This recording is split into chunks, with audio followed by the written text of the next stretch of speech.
Hello and welcome to the Racers HQ Podcast. I'm your host, Matt Murphy, and joining me on the line tonight is our dedicated co-host, Pat Maury. How you doing, Pat? Good evening, Matt. Awesome. And our special guest for the night, champion of Fantasy Grand Prix, Roland Vaughn. How are you tonight, sir? I'm great. Awesome. I hope you've come down from the massive after party after winning the Fantasy Grand Prix championship. It got a little out of hand. I bet. My virtual championship and my virtual celebration. Yeah, Could Leanne get upset about all the sprayed champagne all over the media room? She got about as upset as my fantasy, as she would with my fantasy achievements, as she would any real achievements I have on track. So completely nonplussed. Completely nonplussed. Very, very good. All right. Well, yeah, we got a good show tonight. Gonna talk about a few F1 races and some 3D printed aero that Pat put together. So I just want to kick it off. This is an older topic, but we didn't have a show last week, so we did pull off a Las Vegas Grand Prix watch party. The race wasn't terrible. I mean, it was terrible for science, but it wasn't terrible. And I just want to give a quick shout out. So we basically rented out muckers for, just making sure we racked up a good bar tab. And it's a new spot on 23rd Street. And we had like Chris and Tyler and Austin from Autocross, and Mark Hutchison came out, the guy that built out like this GM, what is it, like a GMW, I guess. It's like a badass LS swap BMW drift car. And my buddy Matt Tipton helped me book the whole show. So a big shout out to everybody that came out to watch that. And really, it was a perfectly timed race. I think everything kind of wrapped up by last call. And it just worked out. So we might be checking that place out in the future. They also do soccer and stuff. So I think they're used to odd hours of sportsmanship. So check out Mucker's Pub for all your Formula One and whatnot. And then we had our buddy Jake, the former co-host. He was live in the stands a couple nights there during practice, and that looked like a party. So I don't know. General thoughts on Las Vegas Grand Prix, gentlemen? Anybody got any hot takes? Looked like fun. So when Rachel and I were out there a couple weeks before for a concert, every driver that we had for Uber or whatever else hated it because it was making their job very difficult with all the streets. Before the race, they were kind of all half blocked off. Like the part that was actually going to be the racing service on a lot of those streets was just they shrunk the street down to being from 8 lanes to 4 or whatever, so that they could get whatever done and put up all the light track and everything like that. Like they were all very anti. But from my perspective, I don't know. I didn't think it was very. I mean, so many Formula races are parades anyway, so I guess maybe that's not the fair comparison. But I didn't think it was a very exciting race up until the very end. Yeah, I think the safety cars helped. Yeah. Well, I was actually rolling any hot takes. Yeah. Well, I was actually flying to San Diego the night of the race. Right. I flew through Vegas, so it looked cool from the air. Nice. The track and the ball and all of that stuff, and was able to land, get the hotel, and watch the race live. Keeping up the family while watching the race on the TV. It was actually kind of cool because my daughter, she's a McLaren fan because she loves the colors orange and blue. And she was asking a bunch of questions for the first half hour of the race. She seemed, so it was fun explaining things to her until she fell asleep. and then I thought the race was decent. I've been checked out of the season more or less except for fantasy for a while now because, I'm assuming, and this might be jumping ahead in topics, that everyone just had the automatic, Verstappen pole, Verstappen win. And everyone had Verstappen and Red Bull on their team, and it was all about trying to differentiate after that as far as fantasy. But nice. I thought the race was interesting just because it looked like everybody was having a hard time driving. Yeah, That's that's true. always a good challenge. Yeah. I did I hear think I a would have good. liked it better if they would have had better headlights on the cars. Oh yeah. It's like if it was 24 hours long. Yeah. Oh well, Yeah. I see. They We might do have like had to sports cars, refuel at don't that we? point. It'd be really tricky, right? Where's the fuel cap on this thing? I don't know. We never put gas in these cars. Got to get the driver out, probably. Yeah. Probably. I was gonna say I listened to an interesting fan perspective that said it was his favorite like party after the race because you're literally like like the party's downstairs and in your hotel, and you're just like directly connected to that as opposed to like a 4-hour commute with 400,000 people afterwards, and then you try to party if you still have any energy left. So that sounded pretty cool. No, it sounds like the best compromise between Formula E and Formula One, right? Formula One's got to be usually outside of town on a dedicated track. Formula E's right downtown, but no one cares and is slow. So Yeah. this you actually get actual Formula One racing and it's right downtown, like Matt said. I think Las Vegas needs to make up its mind. They seem to shift from complaining that no one's coming to too many people are coming, depending on which way the wind blows. Mm-hmm. Yeah, they were trying to work those ticket sales at the end there, huh? Yeah. Well, I mean, not even. Whereas, I'm just talking about Las Vegas in general, not even the race. Oh yeah. And unlike some certain friends of ours, I didn't think that the price of the tickets were going to go down because that's not the way marketing works. It's like they don't want to try to devalue the formula. They'd rather it not sell out and just give away tickets than to lower the price and make it seem like it's cheaper. Yeah, that's true. Yeah, it'll be interesting to see how that pans out over the next 10-year deal. It's a long time. So that was a 10-year deal. Yeah, until there's a recession and they don't make their payment to F1, and then suddenly it's off the calendar and they're back in South Korea or and that's when the city of Las Vegas starts complaining about Abu Dhabi. No one's coming to Las Vegas again. Poor Las Vegas. Pat, you mentioned that we need to enter or add a new segment to this podcast. So let's roll with that real quick. What are you sipping on tonight, Mulry? Tonight I am drinking a New Riff malted rye as juice. That's my juice in the glass tonight. It's quite tasty, a little bit different. How about yourself, Mr. Murphy? Malted rye, huh? Is that like? Yeah. How do they do that? How do they malt it? Well, I guess it's like the malt from the. Yeah, from the you just take the barley and you let it sprout, right? And then something like that. Okay. I think. Duh. I'm drinking some Jim Beam. My wife bought a bucket of it, and I'm desperate, so I didn't want to drink the good stuff. That is the best way to sell Jim Beam, is by the bucket. Yeah. I think so. Yeah. You could use it for other things, like cleaning your cabinets or something, or weed killer. Yeah, weed killer, whatever. Roland, you got anything special you're sipping on tonight? Anything? I'm drinking a protein shake. Nice. But what is Roland's the getting into shape for 2024? Yeah. It's not spiked with it. Oh, that seemed like that'd be horrible.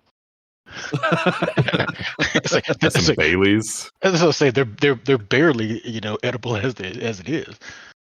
Mm-hmm. I bet a friend of ours. I don't know if he ever listens to the podcast, but he might spike it with. I'm gonna wait for you to finish so you don't spit take this because it would make you think of it. Maybe spiking it with Fireball. I knew he was going there. So gross. I don't know how I fell in with the 100% of the Fireball contingent of alcoholism, but here we are. Yeah. Well, it's not that rare. I mean, I don't drink. I don't think Murphy does either. But I was reading something the other day that said that the company that owns Fireball, Sazerac, they own like tons of the really high-end bourbon brands too, all the Weller stuff and Blanton's and E.H. Taylor and like all sorts of stuff that you can't ever get a hold of, right? And but where they make their money is on Fireball, because they sell like $1 billion worth of Fireball every year. Oh, wow. That's A gross. couple years ago, another friend of mine in another friend group was just all on Fireball and Dr. Pepper. Oh, And and now this group of friends apparently is on Fireball and whatever they can put in the glass with it. So I just need better sets of friends, it sounds like. that's been clear for how long have I known you? Yeah. Yeah, well, that's true. That's fair. And you have sets of friends, and each one of them has a and why do Fireball you guy. stay? Yeah. Well, everyone has different circles. You just make sure there's a Fireball guy in each one. That's special. That's how I know it's time to find another circle. Oh yeah. I've been needing to get into radio controlled aircraft. Think there's any Fireball guys in that? No, but there's probably ham radio people, and I'm trying to get away from those two. Oh, Bart. Shout out Dave Muller. Shut up. Pat, you made something. Dave. You made something on a 3D printer because you thought you could get 500 pounds of downforce. Do you want to tell us about that? Yeah. So I started goofing around. So last weekend, I guess, when Dad was in town for Thanksgiving, he and I went out and did a few things on the car, but the biggest one was priming the parts of the car that hadn't been primed and painted yet. The front fenders, the rear fenders, the new hood, the I don't know what that piece is called, like between the hood and the bumper on the front, the bumper cover. There's like that weird thin piece that has the grills in it and goes under the headlights. Yeah. A couple other things. Trim. And as I was doing that, I was like, this because I needed to prime it, I needed to strip the rear bumper cover because it still had all the dip on it from the last time. And I'm looking at it, I'm like, this thing is janky and it's nothing but a parachute. Like, I don't need to run this like under the rules. It doesn't look good. And it's also actively interfering with our goals. So why don't we just take this off of the bumper, right? So I did that. And then I look and like the trunk on the at the back of the car, obviously, but on the sides, normally you can't see it because it's covered by the bumper cover. But it's just slab sides on it with a couple of holes, like for where those diffusers usually are on a passenger car, so like the inside of the car doesn't get overpressure or under pressure or whatever. I was like, this is a surface for exploitation, and so I started looking around. I'm like, I think I could make a really dumb wing surface to go right here that probably won't be effective at all, but it might really catch somebody offside, and then we can make fun of them. So they'll be trying to catch up. Yeah, exactly. We need wings like those guys. So is it like an inch wide? Yeah, it's like 2 probably. I think it was 60 millimeters. Okay. So that'd be a little more than 2 inches wide. And what's the cord? Like 9 inches? I want to say 300 millimeters. So it's it's not too big, and it's some our friend Mario Korf, who was on the pod a few weeks ago, had a blog post about what are the most effective airfoil shapes. And he had a tool that he referenced in one of his blog posts called airfoiltools.com, I think. And you can go on airfoiltools.com and download a file that then you can use to import into Fusion to actually create the wing shape. And so I took whatever was the most efficient one that he had that also was easy to find, and used that and modeled it up. And I'm sure I don't have any illusions this is actually going to be effective. No, I just think it's you've cast the die. I'm going to spend the entire time I'm in the car complaining about the balance. Well, we've got an enormous new front splitter to put on it too. So I'm going to complain about the aero balance and just chastise the guys back at the factory. Guys, I got to come in. I know we need to stay out and turn laps, but this aero balance is not. These tires aren't going to last. with this balance. The rear sliding all over the place, the front sliding all over the place. I need a 5mm wicker bill on the lower trunk valance supplemental wings. Can I get 3 turns in the front? This is undrivable. Yeah. It's like I feel like the Racers HQ should come with like some kind of disclaimer that all aero advice given here should be at the level of couldn't get hired by Williams, or oh yeah, at least, or along the lines of thrown in the trash, Aston Martin upgrade. Well, right, Maury, I got to give you this. At least it's a pretty low risk like mod, right? Like when that thing falls off, it's just going to fall into the next guy's radiator. Yeah. Make sure you put it on with like self-tapping screws and everything too. Just so it's like, yeah, just gonna shred somebody else's tire. You'll be fine. Yeah. I figured if nothing else, maybe at least throw the spray off of our tires when it's raining, more into the air. Because I think that's a worthy goal also. Yeah. These opinions are my opinions only, not the opinions of the 24 Hours of Lemons. Yeah, I like this. There's your disclaimer, Roland. Thank you. I appreciate it. And you had mentioned adding a wing just to the middle underside of the car too, underneath the car. Is that where you never mind. Okay. In the text thread. That was just a misunderstanding then. This was the wing. This was the wing you were okay. Very cool. This is the wing, yeah. The winglet. I mean, it is tiny. This does sound like the level of 70s NASCAR era. Oh yeah. It's like, I don't know, it looks like a wedge. Should be aerodynamic. Right.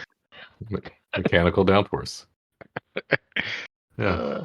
I like it. Well, that's cool, man. I can't wait to. I mean, if all we have to complain about is aero balance, then we'll be in great shape. Really looking forward to that car, and I'm glad that you decided to delete the rear bumper. I think that's definitely the call. Rear bumper cover. We have to run the bumper. Rear bumper cover. Yeah. That's what I meant. Yeah, it's all totally legal. Yep. Yeah. Um, Although it's amazing because that, BMW on that car, the stock bumpers are all aluminum. Oh, really? So it's not even really very heavy. Yeah. Nice. Very cool. All right. Any other updates from the garage, or you good on that? We've got the car's really ready to be finished up. Got the that was the other thing I did over Thanksgiving was I got the door bars in on both sides of the car. For any listeners out there who are building or thinking about building their car, one of the changes that we made on this car in terms of order of operations was to do the entire cage with the chassis stripped, so that when you catch it on fire, there's nothing that you really care about catching on fire, so you're not like in a panic to put it out so it doesn't burn the wire harness or something like that. Except for the door bars, we decided to hold those to the end because it makes it easier to do the interior wiring and stuff like that when you don't have, when you're not like bending over that door bar or in all of the orientations that you're at upside down, turned on your side or whatever as you're trying to wire up stuff in the car. And that made a world of difference in terms of being easier to put that car together. So over Thanksgiving, we did the door bars. So those are welded in. They just need to be, there's 3 welds that need to be finished on them. I need Ben to come over and do those because I can't twist myself in ways that he can to do the back ones. And I would say, for any listeners, your mileage may vary, and this is one of those do your research type things, like because if you buy like a prefab kit, I know this one's prefab for the E36, and the cage I put in the 350 was prefab, but they're getting so good now at the 3D scanning and the computerized bending, these things fit really tight. So my advice would be everything Pat said, completely valid, but you might want to look up some videos on how to get your cage into your car, because that order of operations to getting it to fit so you can weld everything, like you said, 360, can become very important. Oh yeah, no, that's absolutely critical. On ours, we the door bars on ours came shaped and fish mouthed on one end, but left long on the other end. So we were able to, so then we cut those to spec. One thing that I find that fortunately I didn't screw up this time. So by the time you get to 5 cages, you remember things before you do them. The main hoop is usually, well, you're never going to be at 90 degrees from where the front part lands. It's just not going to happen. But typically your main hoop lays back a little bit anyway. And so one thing that I did on the first 3 or 4 cages was I would screw up at least one of the door bars when I was cutting the angle on the back door bar where it meets the main hoop, because it'd need to be 5 degrees laid back, and instead of cutting in the correct direction, I'd have the tube rotated 180 degrees, and so instead of being at 5 degrees back, it was 5 degrees forward. And then that's a real pain in the ass because you've already bent the bar and you're not going to be able to cut it longer at that point. You've just got a piece of scrap. It's very rage inducing. But this time I remembered to, check it 3 times and then think about it a lot and make a lot of markings on it, and then cut it long and then cut it back until it, was actually too tight to fit and it needed to be tapped in with the the sledgehammer or the hand sledge, whatever, the 2-pound sledge. Roland, how's the Nissan going? Are you going to be ready to run next year? You going to go racing? I mean, it's ready to run, but there's some winter projects I want to get done. But Matt, you're in Oklahoma. I missed that week's worth of good weather. So now you have to decide. Okay, I see Pat's updates, and I'm like, apparently it's working on the car weather in Dallas. It is, the 200 miles between his house and mine, or whatever it is just enough to be like, I'm not going out there. Yeah, it is a big difference. And so I've got some deals, some things I want to do, but the car is completely together. I could run it right now if I wanted to. But nice. I made the decision. I think I talked about it on one of the other podcasts I was on, that I'm not going to take things apart and just let it sit. It's like I'm going to take it apart and get it done, and then put it back together, and so the car is ready to run whenever I need to. So that's smart. Yeah, no, I'm looking to take that approach once I get mine running again.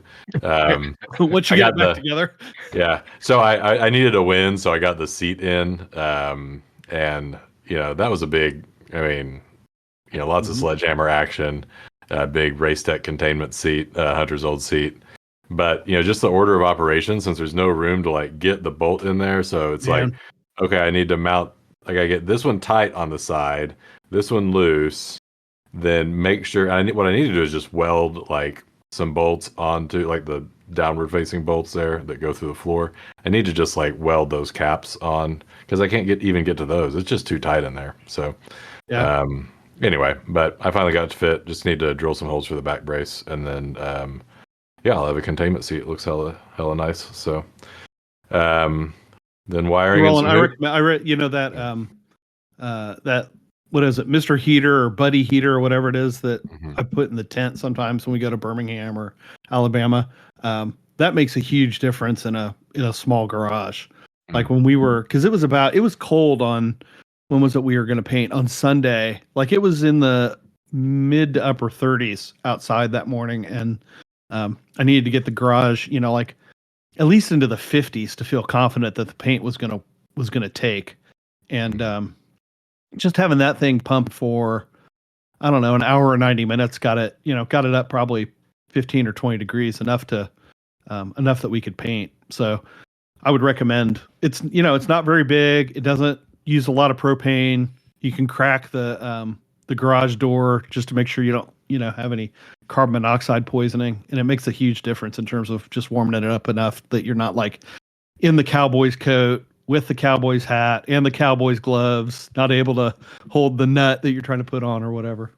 Well, I actually have, I'm going to try it. So, I mean, is last year or a couple years ago, I bought some of those, those old school radiators I have in house that they look like, Mhm. and they have oil heaters make Mhm. on that, and I bought a Okay. couple. I bought a couple of those in case we have another one of those icing spells where it's Mm. and so I can run Mhm. something off a generator to keep like 1 or 2 rooms cold, Mhm. or excuse me, warm. And so I have a couple of those, and the garage, the race car is in. I'm pretty sure I could heat that thing up with those. I just, Yeah. like you said, it would take a little bit, but I'm Yeah. pretty sure I can keep it warm enough in there if I just absolutely had to work on it. But like I said, unlike Matt, like the things I have to do, or I mean, I consider kind of important, but not get on track important. Mhm. So it's easy enough to kick that can, and I'm Right. not Yeah. I'm not in the mode yet where I'm like, oh man, the season's supposed to start. Like I'm still in the mode of season just ended. Nice. Yeah. Well, Roland, let's shift gears here. Let's move on to Fantasy GP. So you kicked everybody's butt this year in Fantasy Grand Prix. If you guys don't know about this, dear listener, we've got a Fantasy Grand Prix Racers HQ Podcast Battle League. You need to join it. We've got, I don't know, 12 drivers in there, or teams. And I don't know, it was kind of fun. Wait, does Nathan's team count? Yeah, okay, called 11. Yeah, Nathan signed up and declined to participate. But yeah, it's fun. I feel like I really came out swinging pretty strong. I basically Yeah. I had like the Aston Martin strategy for the whole year, right? It was kind of like a Haas strategy. It's like I picked Aston Martin as my second, team. I got Fernando. I was really doing well, and yeah, and then just like that team stopped developing and really kind of fell behind. But it was cool to see. So Roland and Pat and Eric were kind of up there battling. Roland, you had tell us a little bit about maybe your strategy. I know you had a lot of changes on your team. So the main part of my strategy, and this is giving a lot away, is like you. I started with the Aston Martin. I had Fernando and Aston Martin on my team from week 1. Most people didn't. So, But the three of us did. That's interesting. yeah. So I had them on the week 1. Mm-hmm. The where because Matt was leading and I was in second for for like the first half of the season. Also called when Aston Martin was doing good season. When they came out with their upgrade, it looked like to me it wasn't working through a couple of practice sessions. Yeah. And so I sold them and picked up McLaren because it looked like their upgrade was working. And remember, McLaren was trash throughout the first part of the season. Yeah. And so I was able to time the market. And if I could time the real, stock market like this, I would have a whole nother circle of friends and they would be much better than y'all. They would drive 8 GT3s, Ferraris. I'd be so rich. But I was able to It sell still drinks Fireball. Yeah. So for people who aren't aware, the values of your teams change throughout the season. So if you have a team like Aston Martin, who at the beginning of the season were cheap, but they kept, podiuming, and especially Fernando and Alonso. So Fernando and Aston Martin, their value went up. When you get rid of that team, you keep the value of the team that you got rid of at the point you got rid of it, not at the point you bought it. So I was able to sell Aston Martin high and buy McLaren low, and then ride McLaren's resurgence. So essentially, what I'm saying is, I just had more money to play with through that last half of the season than most everybody, I think. And so it was easier for me to just score more points because I was able to afford better drivers or better teams and put them all on the same team. Like it was literally, I don't think it was much. Other than that, it's like I just had more because I think if you look at your recap, it tells you what the final value of your team was. I don't know what y'all's are, but you could look it up. Mine was like almost like 124 million or something, 123.9. And we start at what, 90 or 95? Yeah, something like that. Okay. Yeah. What So were Roland, some of that's those really late? interesting because that was kind of my strategy too. Like you and I'm not surprised that you and I worked the same strategy kind of in concert. Because that just doesn't surprise me at all. But I think you continued developing it more as the season went on. I swapped out. I was the same thing. I might have had Lance and Alonso, and swapped both of them out for Piastri and Lando and McLaren, and then I picked up Alpine as my third, because I felt like Alpine was really going to make that work. And then I never really settled on, like, I could never come up with a third team better than that, like a way to move it around. But I think you did, because you ended up getting Russell and Mercedes, right? So did you end up Red Bull, Mercedes, and McLaren? Yes. That's remarkable. Like that's a real feat of arbitrage to be able to make that work. So I mean, Yeah, well, it got to, but that was only like the last race of the season. I mean, to be full disclosure, it got to the point. There's some kind of Jenny Mendoza line that I keep saying I'm going to do the math on. I never do. I just kind of do it by feel. Where when you have a season like Max Verstappen is having, his value is so high, but he was scoring so many points. At some point, you could buy two other drivers that are cheaper and scoring more points. And I had enough lead going into that last race, Pat, that's what I did. I dumped Verstappen, and I was able to pick up Russell, Leclerc. Actually, I chose the wrong Mercedes driver. I would have had a perfect prediction pick on that last race had I not if I chose Russell instead of Hamilton to come in third. Oh wow. Yeah. So I was able, because he was worth like $33 million at the end of the season. I'm like, that's outrageous. So I sold him, but I rode the Red Bull train pretty much most of the season, but I was able to work the rest that just had to burn, right? Like just burn you so hard. It's amazing how, like, I could put aside loyalties when winning's on the line. It's crazy how competitive this gets. I mean, it's like most people don't care, and I'm just like, I'm not going to lose to Matt for the second year in a row.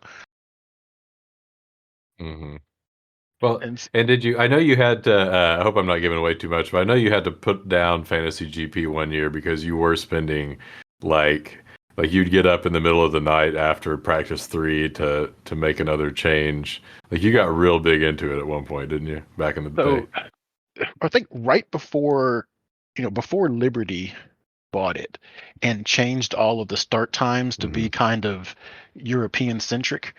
The start times were like kind of all over the map. But yeah, I mean, there were times where I was just up at 3 a.m. watching FP3 to make sure I had my and I still kind of do it, except it's easier now because they reset all the times more or less. Yeah. So that's why I've had 40 changes, Matt, is I would set it, I'd set my lineup, and then I'd decide I hated it after FP3 and change it again or something like that.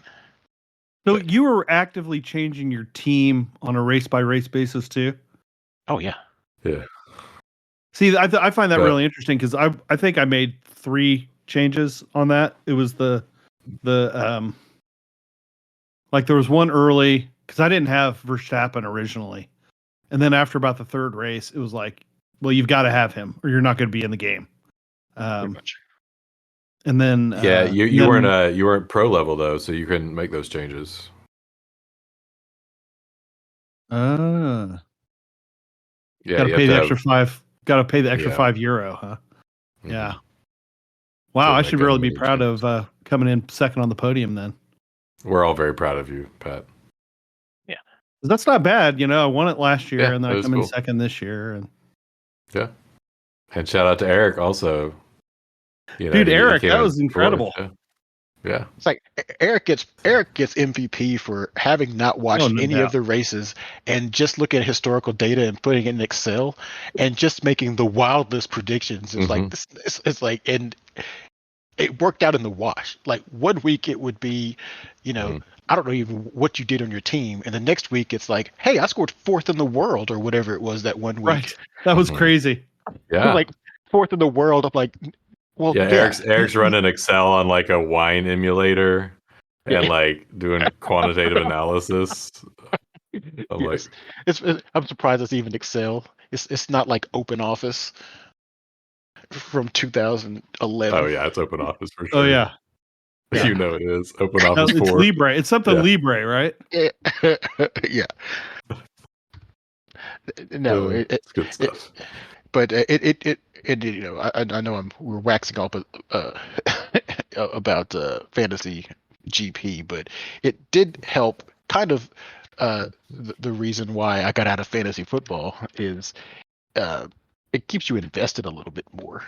I mean, it was a foregone conclusion what this season was going to end up like by April. Yeah. Like, I mean, big shout out to Red Bull, great car, but yeah, I mean, the best thing to watch from the front. Yeah, it's like, I mean, it's like, they've got by far the best car and a pretty significant driver disparity. This is going to be pretty predictable. At least Hey, so here's my says, question: driver disparity in Red Bull. Go ahead, Matt. Well, Hamilton said that he doesn't think that Red Bull's in August. You know, like, and Mercedes is doing everything they can to try to catch up, and they moved on a long time ago. It's like August. I'm thinking, I don't know if they touched that thing since when is Spain? March, I don't know, May. March. It's like you know, it's like whenever you can just pull out a second a lap, it's like why mess with this car? Yeah, we can turn all of our resources to development of the 24 car in by April 1st. Yeah. And it's not even, and I don't think there's a big regulation change, but at that point, why put your cards out? Like, might as well just keep them in the factory until you show up with an even better card next year. So do you think Checo has a job next year? I mean, I know he has a job, but do you think he's going to be in that seat? Well, I think Red Bull has the luxury of having two teams, right? So I think he's in the seat at the beginning of the year, and he keeps it if they still have that advantage. I think he loses it in the year if, if Aston Martin or McLaren or Mercedes or Ferrari is just nipping at their heels, because with the with the notable exception of Aston Martin, those other teams got two very solid drivers. Right.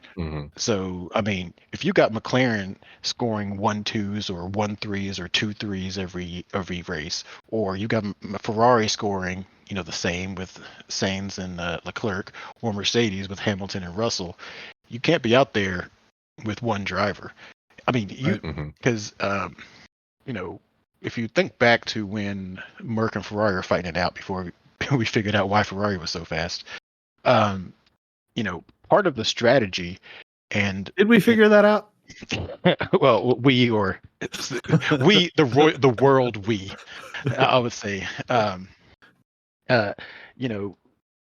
having the option to dictate strategy by having a strong driver in the first or second place, or third or second and third place, is a big benefit, and Checo hadn't been there recently. So if everyone was nipping on their heels, it could be entirely possible that Verstappen and the Red Bull have the fastest car, but they keep getting nicked because they keep getting undercut or overcut by a split strategy from a stronger team. So that's when I think he loses his seat, if that's the situation. My personal. Do you think they just elevate somebody from AlphaTauri? You put Gasly back in? Well, no, I mean, Gasly's over at Alpine, right? Oh, that's right. He's at Alpine now.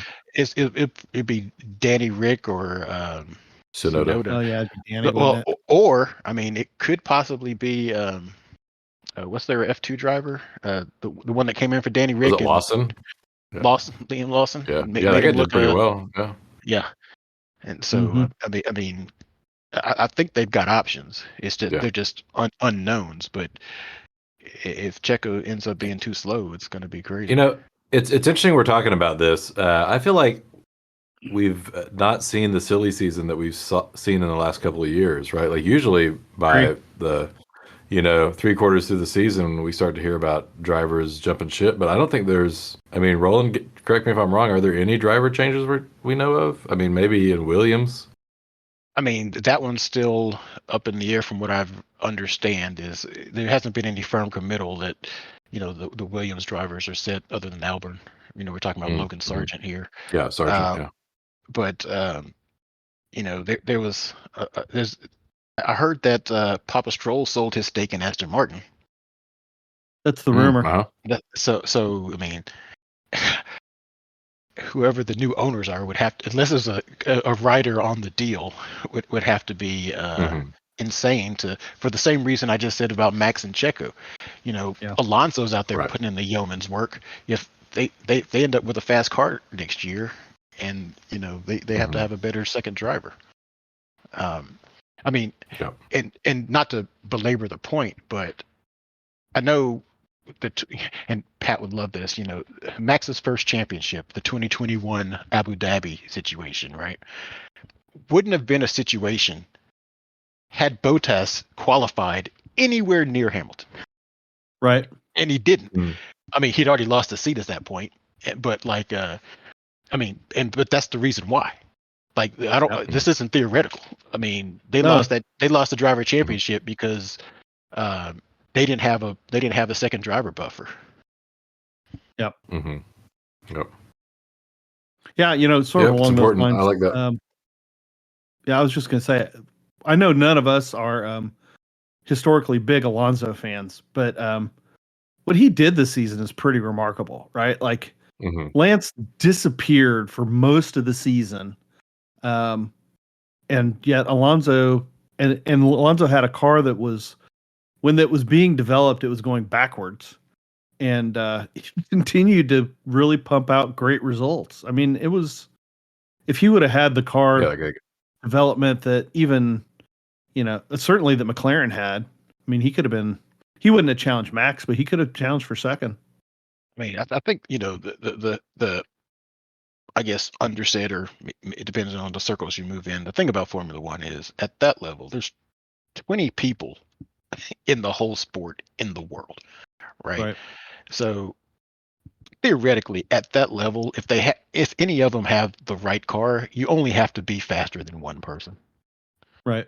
So I mean, I know I'm obviously a Hugh Hamilton fan, and I don't know where your loyalties lie, Pat, but you actually might be a neutral observer. But I think almost any of these guys with the right car could win a championship. And the right strategy. Because, Ferrari's always going to be hobbled by the fact that they can't get out of their own way. Well, and something that's always bothered me, at least recently, about Formula One, right, is the drivers are living longer. That part's not bothering me. Don't take that the wrong way. Get rid of those Hans devices. Yeah. Is the drivers are having longer careers, and presumably, theoretically, there's supposed to be more parity in the sport. So I wonder, in the future, is it going to devalue being a world champion? Right? It's like it's because it's so theoretically, half the people on the grid could be a world champion at some point. If all the cars were about the same speed, and all you have to do is beat your teammate, right? Yeah.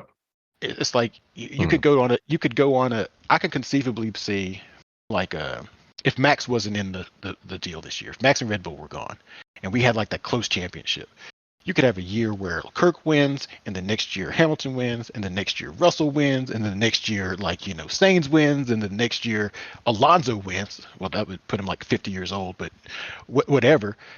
It's like you've got 5 world champions in the last 5 years, and you running around with 7 world champions on the grid. I'm like, okay, that's half the grid of world champions. What does that mean? Yeah, it would be nice to see competition inside the season too, right? I mean, and we had some of that with Mercedes, Ferrari, McLaren, and at least Alonso. I was surprised. I was really legitimately surprised to see Piastri do as well as he did. I didn't expect him to jump Lando in any race in the same car, and he did. I thought it was really remarkable. But you don't watch a lot of Formula 2. Now, I honestly didn't watch it this year, but I watched a lot of Formula 2 in the past, and this was, after Hamilton and them came through, right? But Right. if you watch Formula 2, there's only been one surprisingly slow person that I had that seen come out of Formula 2, and that's Lance Stroll.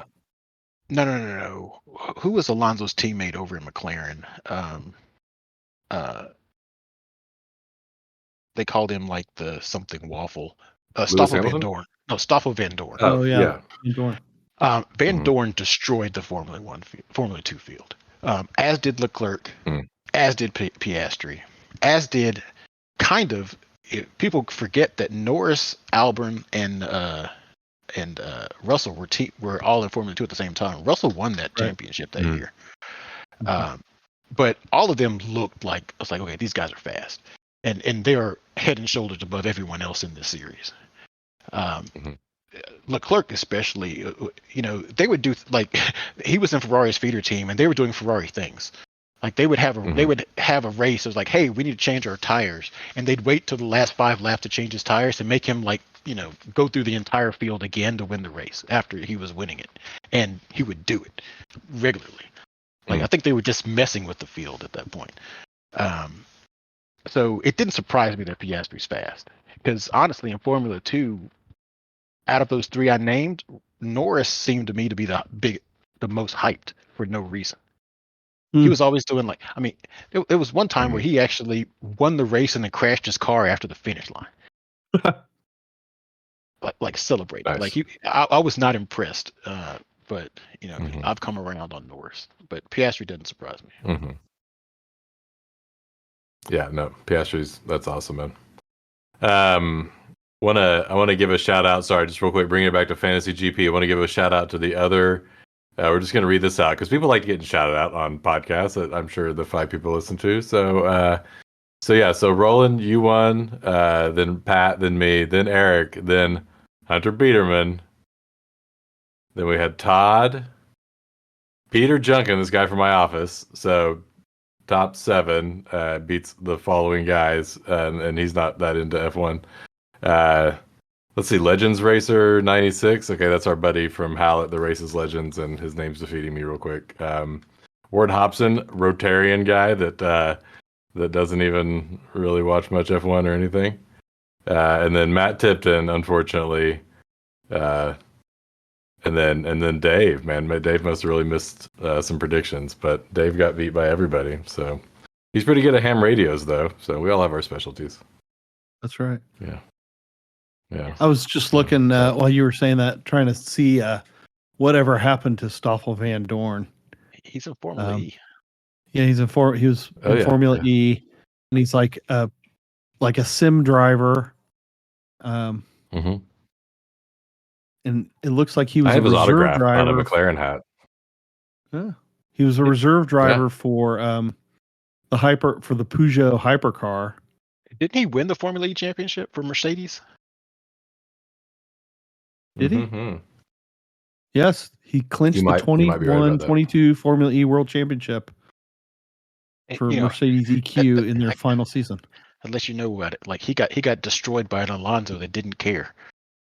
Went a few years later won the Formula E championship in a car that would not run. Well, the Formula E championship that he won was kind of weird, because that was when Mercedes had decided that they were leaving. He won Formula E in the last year of them being in Formula E, and then that team is now McLaren, I believe. I haven't watched any Formula E this year. I barely watched it when I was watching it, even though it sounds like I know a lot about it. But honestly, and my wife can testify to this, it doesn't matter what time I watch Formula E, the sound of the cars puts me to sleep. It's actually weird.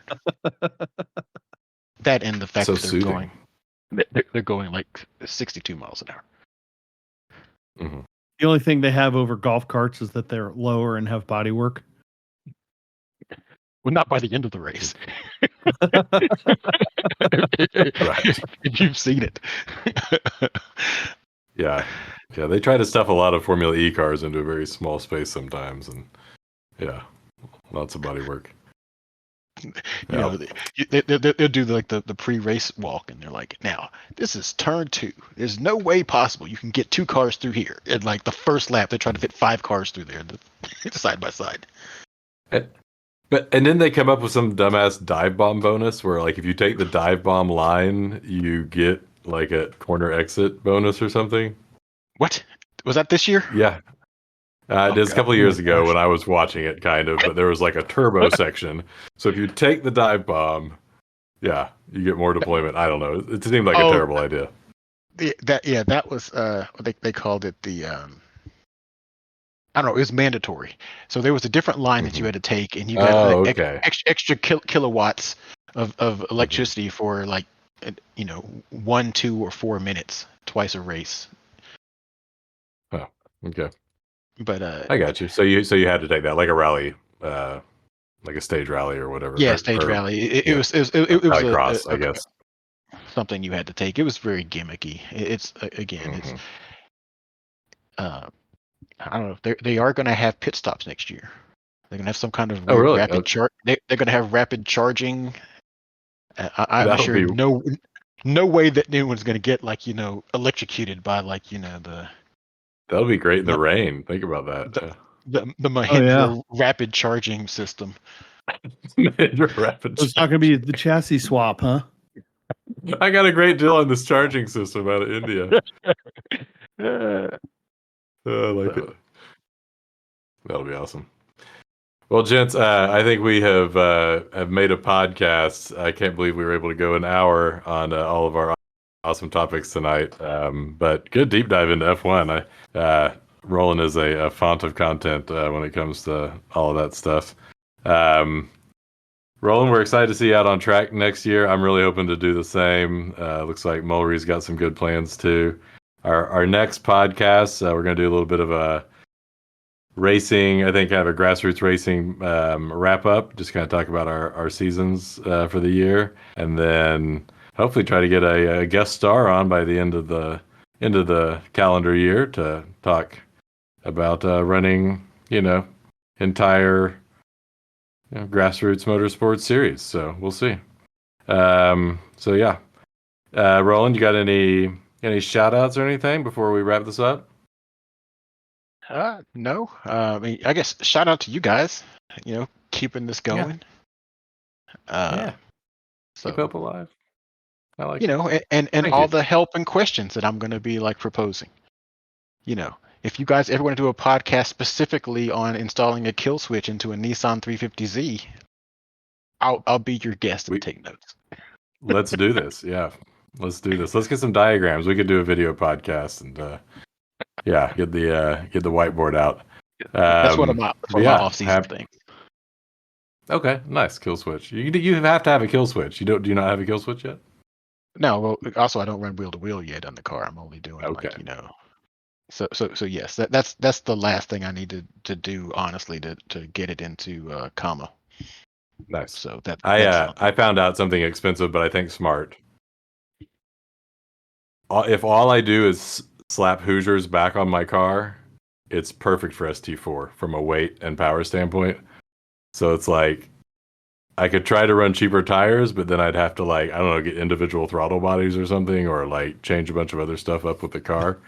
It's if all I do is change my tires to the super fancy one, I'm slotted into ST4. So well, for me to be perfect in ST4, and which would be where I would be running in NASA anyway, but I'm going to be either way overweight or way underpowered. So I could spend thousands upon thousands of dollars trying to fix one of those things. So we'll see. Okay, we'll see. Let's just get out the comma and go racing. Yeah, that's pretty much where I'm at. When does that season start up there? March. And then pretty much every month, I think. But yeah, we got the common schedule out. We've got the NASA Texas schedule out, which I'm going to try to at least do the Hallett event next year. But I like the fact, I feel like they're embracing the grassroots budgets, doing 2 Crescent, 2 ECRs, things like COTA, things like Texas Motor Speedway. Those are just too expensive to run, and I think it helps, especially having all those support shops there on site at ECR and Crescent. So That'll be cool for a lot of drivers, I think. So please keep it cheap, guys. That's cool. Mulry, you got anything to shout out to? No, I'm happy Thanksgiving to you guys. A week late, and to all of our listeners. Thanksgiving is my favorite holiday. So Same. Yeah. Like to spread it around. If we could make Thanksgiving last as long as Christmas, I'd really be happy. But yeah, I agree. Yeah. Do you have a happy Thanksgiving, Roland? I did, but I mean, decorations wise, we skipped straight from Halloween to Christmas. But Okay, Christmas sure. is my wife's favorite holiday. So when did the yard art go up at the Roland Vaughn household? well, you mean as soon as we took down the Halloween yard art, Was it November 1st? It was November 1st. Nice. So you're a yard art family when it comes to decorations. What's your theme inside the house? Is it you got a big natural tree, or do you mess with any of that stuff? What's your style, Roland? So we just have a couple of trees. If y'all want, listen, my family growing up used to overdo all this stuff. If y'all ever want just an off, topic podcast before Christmas, I should tell you about some of these Christmases I had growing up. Okay. They're pretty amusing. Pretty extra, huh? Okay. Pretty extra, but no, we try to keep it low key. I mean, we did, my wife priced getting permanent lights put on the house. Okay. And that wasn't in the budget. I'm like, you know how many race car parts I can buy for that? Right. So, I like it. One for me, one for you. My wife has gone ceramic tree crazy this year. We never get to have a tree because we have crazy cats, and I really don't have the room or give a care. So she is collecting ceramic trees now. So we have them in all shapes and colors and sizes and everything. But you can put stevia in them. Some of them, you can put. They're like little holders. Some of them, they're like little pieces of pottery. Like candle holders or something. Okay. Mm-hmm. Yeah. I took that the wrong way. Like it spews like a volcano. Like what? Oh, yeah. That's what I was No. thinking, too. No. Sorry. Yeah. Tree / diffuser. But so it's very. Yeah. Mm-hmm. Very good. All right. Well, yeah. So I agree with Pat. Thanksgiving, but Roland, we look forward to your Christmas special. That'll be great. Fair enough. Very cool. All right. Well, I also shout out Thanksgiving. Special. Yeah. Listen up, kids. I like it. All right. I love Thanksgiving as well. We had a great Thanksgiving. Smoked turkey. It was my favorite turkey ever, and kept a nice limited menu, and that was awesome because I wasn't running around like a crazy man. So that went well. And dinner was still great. Check out our podcast. Oh, it was, yeah. And we didn't have 3 stuffings and a whole bunch of sides that nobody cares about anyway. Keep it simple, man. So yeah, do a few things really well. Like and subscribe, rate and review. We will see you at the track. I hope to be down at the NASA Texas event this weekend. We'll see. So I was going to ask. Yeah, is Hunter, that possible now? Yeah, December 2nd. I should be able to go now. So I'm going to go down maybe and see Hunter and Todd race ST6 and Camaro Mustang Challenge. So that should be cool. But check it out if you're around. Eagles Canyon. Yeah, December 2nd and 3rd. And we'll see you at the track. Bye, everybody. Bye-bye.